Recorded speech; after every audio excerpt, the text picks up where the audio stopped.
세상에 과학이 아무리 발달한다 할지라도 그 모든 과학에는 인간의 모든 시작과 마침에 대하여 말하는 것이 굉장히 막연하게만 되어지는 한계가 있다는 점입니다. 그러나 성경은 우리에게 거기에 대한 해답을 주고 있어요. 사람의 시작이 어떠하며 그에 대한 모든 삶에 대한 목표와 그의 끝이 어떠한지, 그래서 성경은 말씀하기를 창세기 2장 7절 이하에도 말씀하시기를 하나님이 흙으로 사람을 지으시고 그 코에 생기를 불어넣으시니 사람이 생명이 된지라. 사람의 모든 시작, 이 육체라고 하는 것은 흙에서부터 나왔다는 것이고 영혼은 하나님이 생기를 넣으심으로 인하여 영혼이 들어왔다라고 되어 있습니다. 그러므로 사람은 이 모든 육체가 흙에서 왔고 흙으로 돌아가며 영혼은 하나님께로 왔다 하나님께로 돌아가는 겁니다. 그러므로 성경에 돌아갔다고 하는 말씀은 바로 이와 같은 의미를 뜻하고 있습니다. 그러나 사람이 그 후에 하나님의 계명을 어김으로 인하여 죄가 들어왔어요. 죄가 들어온 그 인간에 대한 모든 운명은, 모든 마지막은 영원한 형벌이었습니다.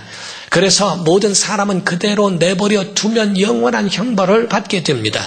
그래서 하나님께서 이 땅에 아들을 보내시는, 정말 인류를 불쌍히 여기시는 하나님의 사랑으로 말미암아 이 땅에 아들을 보내주셨고, 그 아들은 십자가상에서 물과 피를 아낌없이 다 쏟아주셨으며 죄 없으신 이가 십자가의 저주를 받아 죽임을 당하신 것은 온 인류의 모든 죄를 담당하시기 위함이라. 곧 그를 믿는 자들에게 구원을 받으며 그를 구주로 영접하는 자들에게 하나님의 자녀가 되는 권세를 주셨다라고 성경은 말씀하고 있습니다. 그러므로 우리가 예수 그리스도를 영접지 아니한 자들은 운명대로 영원한 형벌에 들어갑니다. 그러나 예수 그리스도를 영접하고 그를 구주로 믿는 사람들에게는 영원한 생명으로 천국이 약속되어 있다 하는 겁니다. 예수 말씀하시기를 요한복음 8장 14절에 나는 내가 어디서 와서 어디로 가는지 알거니와 라고 되어 있습니다. 우리가 공자도 제자가 묻기를 우리가 어디로 와서 어디로 가시나이까 물을 때에 내가 어디서 왔는지도 모르는데 어디로 가겠는가. 그러나 예수 말씀하시는 것은 나는 어디서 와서 어디로 가는지 나는 안다라고 예수 말씀하십니다. 사랑하는 성도 여러분, 우리는 이 세상에 정말 눈으로 보이는 현실 세계가 있다는 걸 아십니까? 거울로 보이는 내 육체의 모습이 있어서 아침마다 거울을 보고 자기 얼굴을 다시 치장을 하고, 그리고 또 그 얼굴에 있는 모든 것들을 갖추어 하루의 일과를 시작합니다. 아주 여자분들은 항상 거울을 들고 다니면서 그러면서 식사를 하든 뭐를 하든 항상 자기 얼굴을 들여다보고 있습니다. 이런 현실 세계가 있는 것처럼, 그리고 미래를 바라보는 철학을 갖고 있는 꿈의 세계가 있어요. 그래서 사람들은 나는 나중에 커서 무엇이 되겠다, 난 10년 뒤에 뭐가 될 것인가. 어떤 노인은 말씀하기를 내가 지금 나이가 90입니다. 그래서 90이 된 이때까지 70이 넘어서 은퇴를 하고 지금까지 살아왔는데 20년 동안에 나는 죽을 것만 생각하고 살아왔습니다. 만약에 내가 이렇게 건재하게 20년을 살 것이라고 예상했더라면 난 이렇게 허비하지는 않았을 것입니다. 내가 만약에 20년 뒤가 있다면 나는 이런 삶이 되지 않도록 나는 이와 같이 공부할 것입니다. 그래서 90세 된 나이에 영어 공부를 하고 그렇게 자기의 꿈을 펼쳐냅니다. 이와 같이 사람에게 있어서 우리는 마지막에 어떠한가, 10년 뒤, 50년 뒤에는 어떠한가에 대하여 꿈을 펼치는 그런 상상의 세계가 있습니다. 현실이든 미래이든 성경에 하나님의 사람은 눈을 하나 더 가지고 있어야 하는데 이런 신령한 눈입니다. 신앙의 눈을 가지시기를 주님으로 축원합니다. 그래서 현실을 보더라도 믿음으로 보고 미래를 보더라도 믿음으로 보는 눈이 필요합니다. 오늘 본문 말씀에 보면은 그 이전부터 시간이 없어서 읽지 못하였지만 예수께서 고향에 가신 거예요. 고향에 가셔서 성경을 읽으신 후에 그 메시아에 대한 관한 그 성경을 읽고 난 후에 거기서 예수께서 이 말씀이 너에게 이루어졌느니라 하고 선포하시니까 거기서 사람들이 말합니다. 내가 너를 아는데, 너의 모든 가정의 모든 것들을 아는데 네가 어떻게 감히 메시아라고 이야기를 하느냐. 그에 대하여 예수님을 영접지 않냐고 예수님을 배척했다라고 되어 있습니다.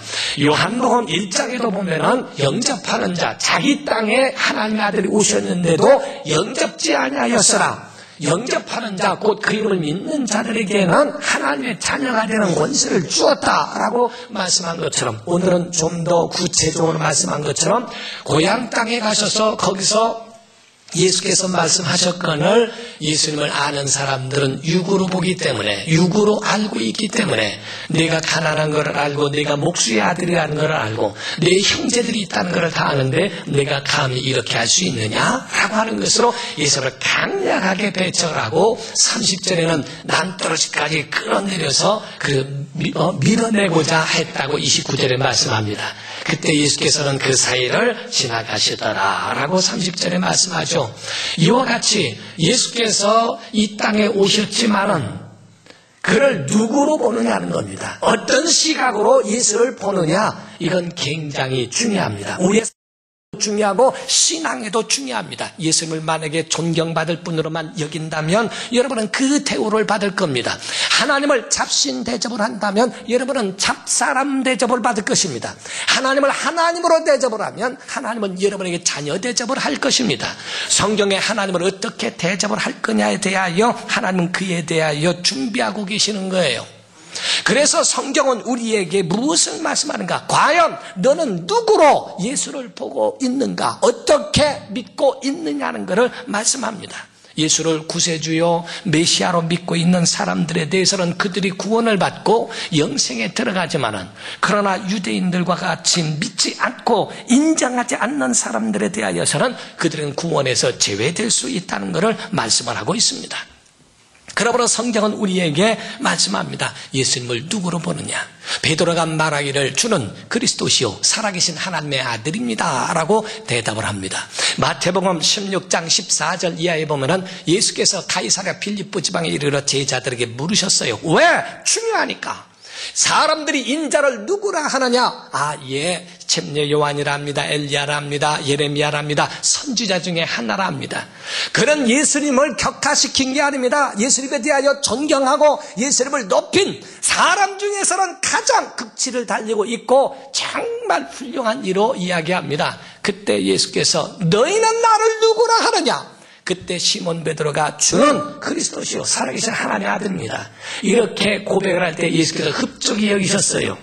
바요나 시몬아, 내가 복이 있다. 이를 알게 하니는 혈육이 아니요 하늘에서 내 아버지시니라 라고 말씀하고 이 반석에 내 교회를 세우겠다고 약속하셨어요.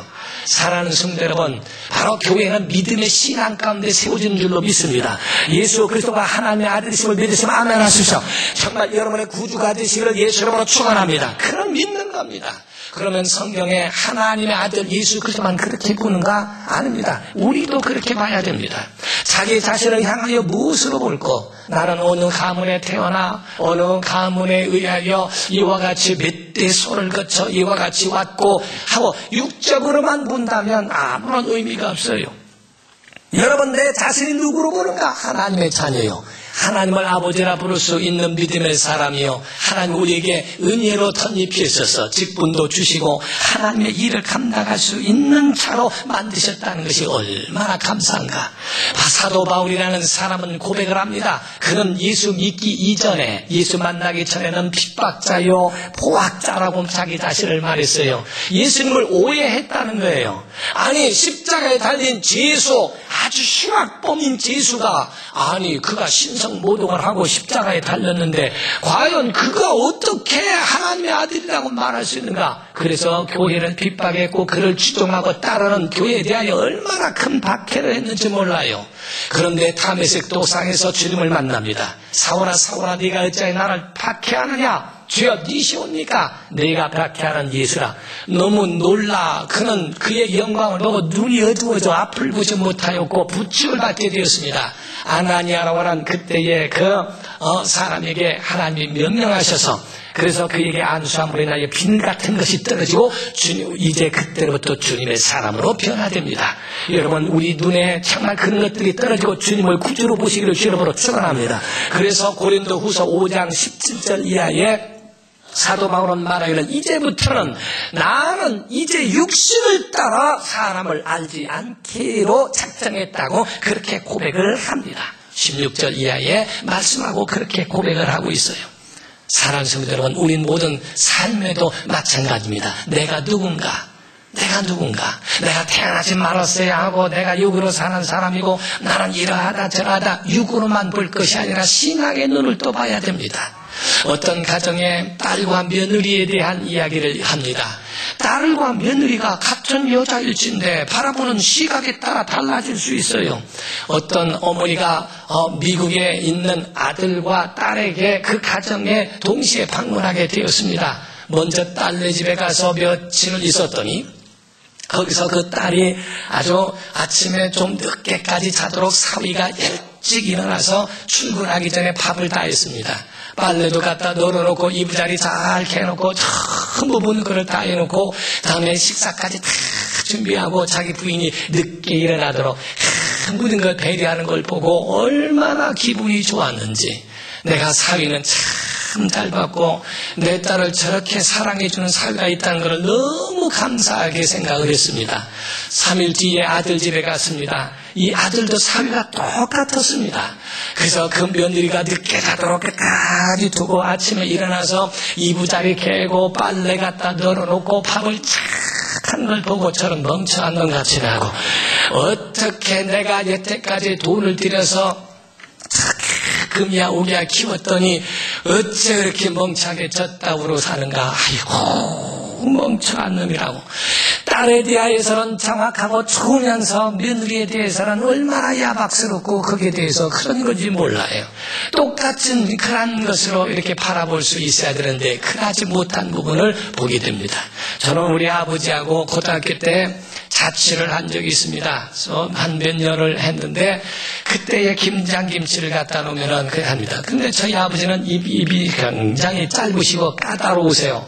그래서 아주 지려도 못 잡숫고 대면 더 못 잡숫고, 그래서 딱 맞지 않으면 못 잡숫고, 반찬이나 이것도 2번, 3번 나오면 굉장히 그거에 아주 쳐다도 보지 않으십니다. 근데 김치는 계속 나오니까, 그래서 김치를 썰어다가 놓는데 심은 진짜 못 잡숫거든요. 그래서 어떻게 저도 입이 짧아서 잘 못 먹는 사람이라 그냥 젓가락만 왔다 갔다 하다가 말았습니다. 며칠이 지나니까 제 아버지가 그러세요. 아니, 김치 좀 새 것 좀 갖고 와라. 아니, 김치가 이걸 잡수셔야 새 것을 갖고 오죠. 근데 이걸 안 잡수시니 이거를 어떻게 하겠냐고. 아니, 좀 싱싱한 거를 갖고 오지. 그럼 이거 어떻게 버려? 누가 왜 버리랴? 아니, 그럼 이거 어떡하죠? 뒤집어라. 이러시단 말이에요. 나는 그때 김치를 뒤집는 역사를 그때 알았어요. 사람만 뒤집어지는 게 아니라 김치도 뒤집어지는 역사가 있구나. 그래서 그거를 생각하고서 거기서 뒤집었더니 기왕이면 안 보이는 데서 뒤집어라. 그렇죠. 우리가 그거를 보고 이 모든 것들을 보면은 시각 자체입니다. 똑같은 입장이지만은 뒤집으니까 새 거가 돼버립니다. 그냥 거기에 물기가 말라버린 꼭 쭈글쭈글한 김치를 보는 것보다는 뒤집어서 새롭게 보는 것이, 시각 차이에 있을 때에 그것 자체가 좋으냐 안 좋으냐 그것도 달라진다 이게야. 미국이란 나라가 있습니다. 북미와 남미로 나눌 수 있는데 남미에 있는 사람들이 바라보고 있는 그 모든 중심이 달랐어요. 그 사람들은 남미에 묻혀져 있는 자원을 보고 찾아온 겁니다. 그래서 그들은 잘 살기 위하여 왔고, 북미에 있는 사람들은 정말 그들은 자원을 보고 온 것이 아닙니다. 신앙의 자유를 찾아서 온 겁니다. 그들은 믿음에 대하여 우리는 아무것도 없어도 괜찮습니다. 하나님 앞에 자유롭게 예배할 수만 있다면, 우리가 하나님 앞에 나와서 하나님의 이름을 부를 수 있고 하나님 앞에 영광 누릴 수만 있다면 어떤 것이라도 상관이 없습니다. 그들은 이와 같이 신앙 중심으로 왔어요. 잘 살기 위하여 온 것이 아니라 잘 믿기 위하여 왔더니 하나님이 거기에 대하여 엄청난 축복과 그 은혜를 베푸십니다. 여러분은 잘 살기 위하여라고 하는 중심보다는 진실로 잘 믿기 위하여 하나님 앞에 나와 하나님 앞에 예배하는 믿음이 얼마나 소중한 것을 바라보는 또 하나의 신령한 눈이 필요하다 이 말이에요. 우리가 그래서 어떤 혹자는 말하기를 남미에 있는 사람들은 같은 지위를 이야기하지만은 그러나 북미와 좀 다른 것은 남미에 있는 사람들은 같은 지위를 말해도 골드를 보고 왔고 그리고 골드 금을 보고 왔고 그리고 북미에 있는 사람들은 같은 지위를 말해도 각 하나님을 보고 왔다. 그러고는 하나님이 그들을 보살펴 주셨다. 이렇게 고백을 하기도 합니다. 사랑하는 성도 여러분, 우리나라가 어떤 나라입니까? 대한민국의 임시정부가 상해에서 있을 때에 그들이 모았을 때 기도로 시작한 나라가 대한민국입니다. 하나님이 지금까지 인도하신 모든 건 하나님의 은혜인 줄 믿습니다. 하나님의 은혜 안에서 지금까지 이렇게 온 모든 것 정말 얼마나 잘 먹고 잘 마시고 잘 할 수 있는 살 수 있는 정말 경제 성장이 이와 같이 있겠어요. 북한 같은 데서는 그들의 수건 사업 몇십 주년이 돼서 그들의 수건 사업으로 목표하고 있는 것이 전 인민들에게 쇠고기하고 쌀밥 주는 것이다. 그것조차도 주지 못하는 입장이 되어버립니다. 하나님을 버리고 하나님과 관계없는 것에 대하여 정말 그와 같이 되어버립니다. 우리는 쇠고기 같은 걸 어떻게 먹습니까? 부위별로 먹습니다. 뻣뻣하면 먹지도 않습니다. 버리는 것도 많고 모든 것들 이 모든 것들 아주 상추가 요즘에는 비싸가지고서 고기를 상추에다 싸서 먹는 게 아니라 상추를 고기다 싸서 먹는다는 게 한 정도로 모든 일에 대하여 풍요롭게 되어진 모든 것들 사랑하는 성도를 먹고 마시는 것만 가지고 말하는 것이 아닙니다. 하나님이 지켜주신 그 은혜를 말하고자 하는 겁니다. 그분의 은혜로 사는 성도 되시기를 예수 이름으로 축원합니다. 우리가 결혼을 하더라도 그에 대한 모든 조건만 보고 합니까? 외모를 봅니까? 재산을 봅니까? 그에 대한 직장을 봅니까? 학벌을 봅니까? 외모와 모든 것 다 갖춰져 있을지라도 그 속에 하나님이 없으면 아무 소용이 없습니다. 그 속에 진정한 하나님이 원하시는 믿음이 없으면 하나님은 가치 없게 여기신다 이게야. 사람의 가치는 어디 있습니까? 영혼에 있습니다. 사람의 육체가 아무리 멋져 보여도 영혼이 빠지면 아무 소용없습니다. 우리가 땅속에 들어가 묻혀버리고 그것이 다 바로 땅속에서 부패되어지면 해골만 남게 되면 누가 잘생기나 못생기나 똑같습니다. 아무런 소용이 없습니다. 예수 말씀하시기를 이런 말씀을 했어요. 부자에게 주여 우리 형제가 좀 재물 좀 나누게 해주소서. 내가 너희의 재물을 나누는 자로 누가 세웠느냐.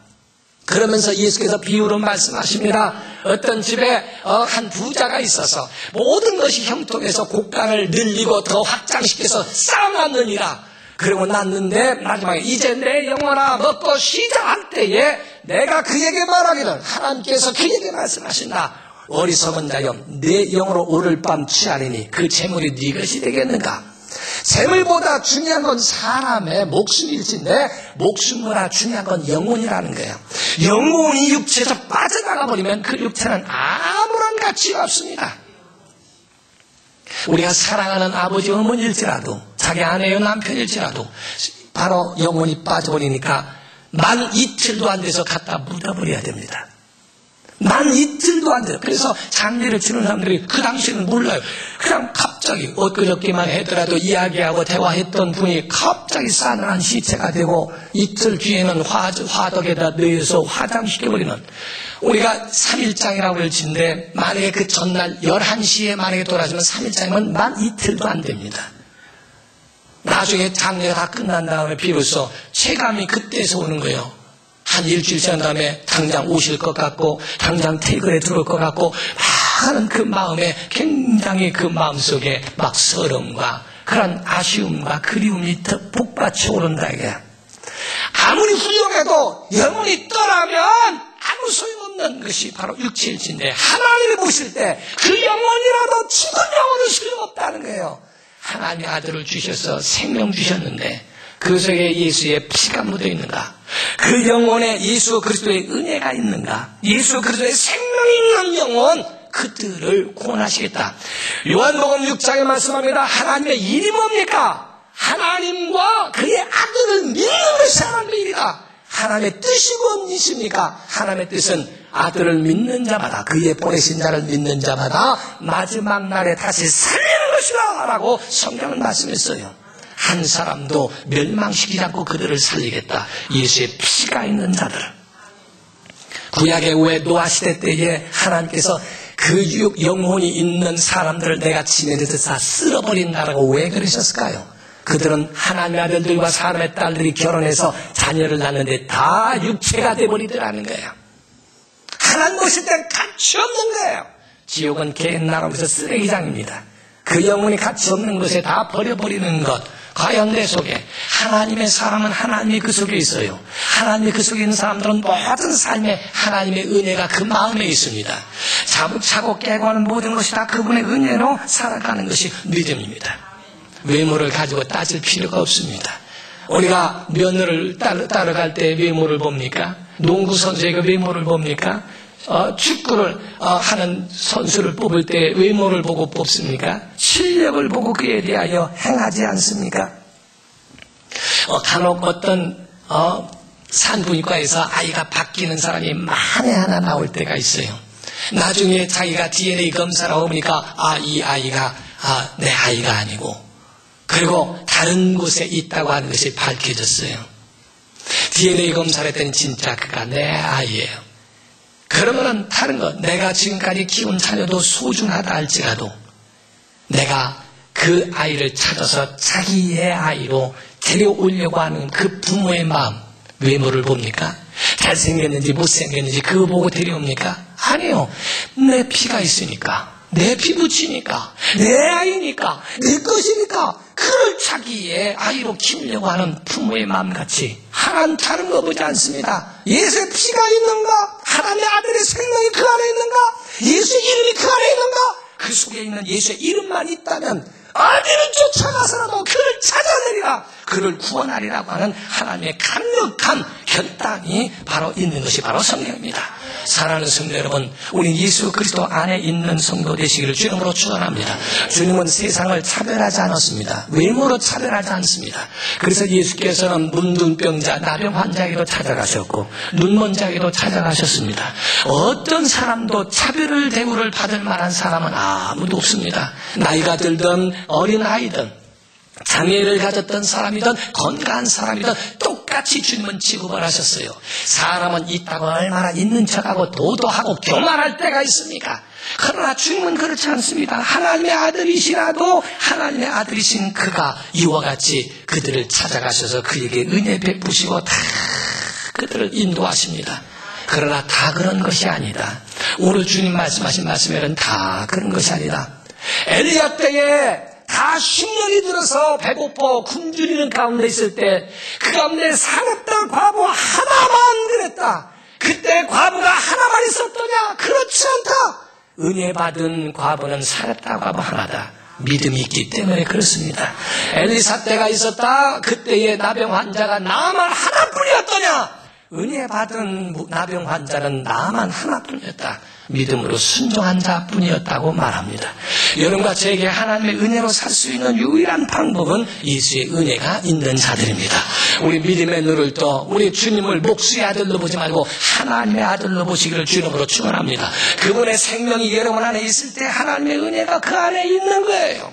성도들이요, 모든 문제를 믿음으로 푸시기를 주님으로 축원합니다. 모든 문제를 기도로 해결하시기를 예수님으로 축원합니다. 그분 안에 있는 생명이 있는 자들에게 하나님 능력 주시는 거예요. 사랑하는 성도 여러분, 어떤 사람 말합니다. 아이고, 설교 잘하면 하나님이 말 잘하는 자를 하나님이 쓰시겠지. 그렇지 않습니다. 그러면 차라리 아나운서를 쓰시죠. 저렇게 재밌게 우스갯소리 많이 하니까 그런 사람 하나님 쓰시겠지. 차라리 하나님 개그맨을 쓰시겠죠. 하나님은 그런 자를 쓰는 것이 아닙니다. 모세 때에 말씀할 때, 모세야, 내가 애굽에 가서 그들을 건져내라. 저는 40년 동안에 양만 키운 자이기 때문에 말도 못하고 혀도 뻣뻣하고 내가 말할 줄을 모릅니다. 아론을 붙여주겠다. 우리가 생각할 때는 차라리 말 잘하는 아론을 보내죠. 그러나 하나님은 아론, 말 잘하는 아론을 보낸 게 아닙니다. 아론을 같이 붙여줄 때가 내가 가라. 믿음의 사람은 모세였어요.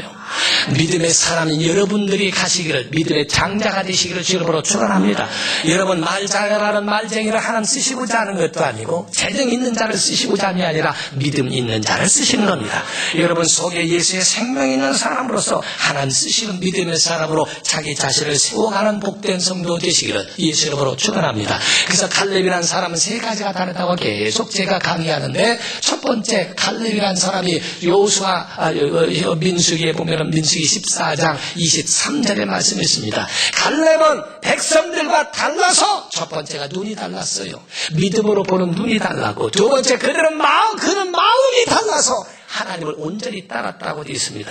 세 번째는 그는 말이 달랐어요. 믿음의 사람은 보는 눈이 달라야 합니다. 믿음의 사람은 주님의 마음이 있어야 합니다. 믿음의 사람은 바라 가나안 땅에 우리가 가서 하나님의 그 뜻을 이루자, 저들을 치고 하나님께서 정복하리라는 그 땅을 차지하자, 하나님이 우리에게 주셨다라고 말합니다.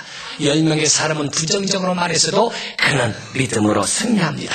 우리 믿음으로 바라보는 정말 신앙으로 보는 성도 되시기를 예수 이름으로 축원합니다. 기도하겠습니다. 이 시간에 다 같이 통성으로 기도하실 때 여러분, 예수님을 누구로 보는 겁니까? 하나님의 아들로 보면 생명이 있습니다. 영적 권위가 있습니다. 그러나 목수의 아들로 보고 배척을 하면 아무런 혜택도 없습니다. 병원이 아무리 멀어도 찾아가면 혜택을 받습니다. 가까이 있어도 배척하고 전혀 상관없으면 혜택을 받지 못합니다. 주여, 예수 그리스도 주님이 우리의 주님 되게 하시고, 주여 그 가운데서 살아가도록 우리의 신앙의 눈이 열리게 하여 주시옵소서. 우리 다같이 간절한 마음으로 통성으로 기도하시겠습니다. 살아계신 하나님 아버지, 하나님의 은혜와 사랑을 감사합니다.